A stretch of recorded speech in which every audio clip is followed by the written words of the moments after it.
আজকে তৈরি করে দেখাবো কাতলা মাছের পাতুরি। তো কাতলা মাছের পাতুরি করার জন্য কাতলা মাছের কিছু পেটি নিয়ে নিয়েছি। আর অবশ্যই ভালো করে ধুয়ে নিয়েছি।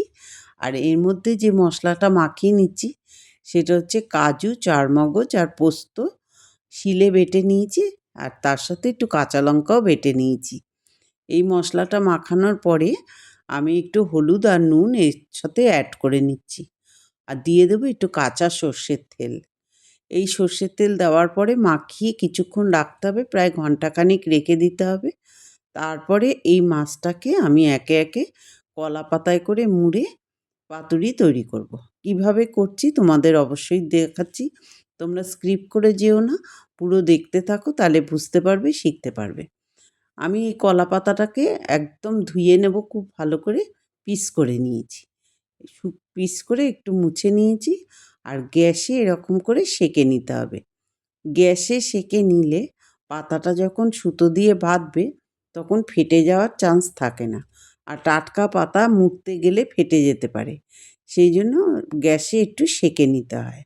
আমি এমনি পরিষ্কার দেখতে এরকম তেলতেলে লাগলেও শুধু এমনিই পাতাটাকে সেঁকে নিচ্ছি মুছে নিয়ে। দেখো কি সুন্দর শাঁকা হয়ে যাচ্ছে, এতে বাঁধতে সুবিধা হবে।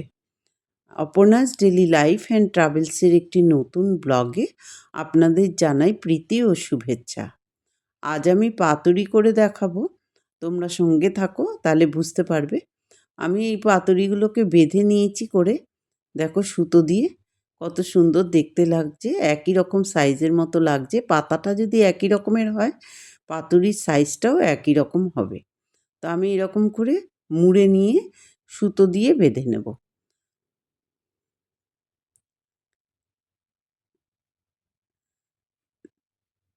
দেখো আমার সব কটা বাঁধা হয়ে গেছে। এবার একে একে আমি ভেজে নেব। তো পাতুরিগুলোকে এরকম তোমরা রেডি করে নিয়ে সংরক্ষণ করে ফ্রিজেও রাখতে পারো।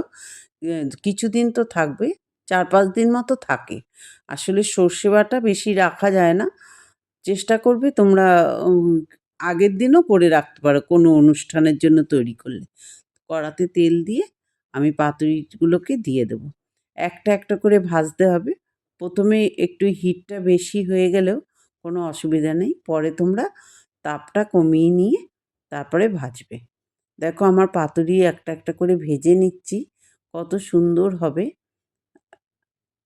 আর তোমরা পাতুরিটা ভাজার সময় অবশ্যই খেয়াল রাখবে যে পাতুরিটা বেশি পুড়ে না যায়। কিন্তু পাতুরি অল্প অল্প করে নাড়াচাড়া করে ভাজলে, উল্টে দিলে ভেতরে খুব সুন্দর তৈরি হয়ে যায়। দেখো আমার কলাপাতার রঙটা দেখতে পাচ্ছ কি সুন্দর করে হয়েছে। এরকম প্রত্যেকটা পাতুরিকে আমি এরকম ভেজে নেব। অসাধারণ টেস্টের একটা জিনিস, তোমরা করে খেয়ে দেখো। আর তোমাদের যদি ভালো লেগে থাকে ভিডিওটা শেয়ার করে দিও, লাইক করো, কমেন্ট করো। আজ এই পর্যন্ত, দেখা হবে নতুন কিছু নিয়ে। তোমরা অবশ্যই সঙ্গে থেকো, সকলে ভালো থেকো।